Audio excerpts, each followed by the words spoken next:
If you follow the channel, you know I've been raving about this team from the jump, and now it's official.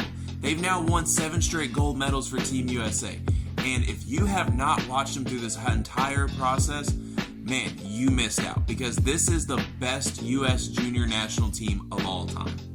And if you don't believe me, just look at these records. They won by 64 points a game on average. They have the largest margin of victory in a single game in FIBA history. They set the single game assist record 3 times. They finally topped out at 49 assists in a game. They scored the most points in a half, most points in a corner, and hell, might as well top it off, score the most points in a single game.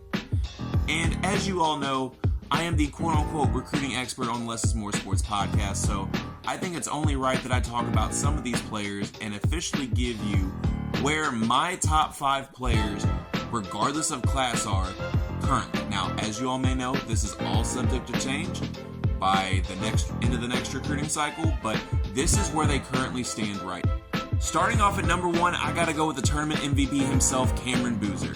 And if you follow the podcast for any length of time, you'll know that I've been high on Cameron Boozer being the best player in the class of 2025, since Cooper Flagg reclassified to 2024. And the Fiba World Cup did nothing but make me look pretty good because he led the team in points and rebounds. Number 2 is who a lot of scouts have as the best player regardless of class, and that's AJ Dabansa. You know, don't be wrong, very good player, one of the most skilled scorers at his age that I've ever seen. But as far as some other intangibles, I don't think he's on Cameron Boozer's level quite yet. Coming in at my number 3, it's an interesting story here, because several years ago when Cooper Flagg, Cameron Boozer, and Koa Pete were all freshmen in high school, those were the top 3 recruits of the 2025 class. And for whatever reason, the last couple years, Koa Pete has seen a dip in the rankings, and I don't really get it. He's still a great player. I mean, look what he did in the Fiba World Cup. He was one of the best players on this team, and I still think he is a top 3 player in the class of 2025, and he should not move. Number 4 is the number 1 ranked player in the class of 2026, Tyron Stokes. This dude is just a physical specimen. He just overpowers his opponents, and honestly has the perfect build to be a modern forward at the NBA level.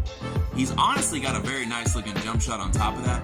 I just think at this point in his career, he's just so strong that he needs to work on his touch just a hair more to be a little bit more of a consistent shot. And lastly, Brandon McCoy is coming in at my number 5. Look, I loved what I saw out of McCoy during this tournament. Just a tenacious defender, and I think he's going to make a very good college player. But overall, if you missed out on watching this team play, go watch them on YouTube right now.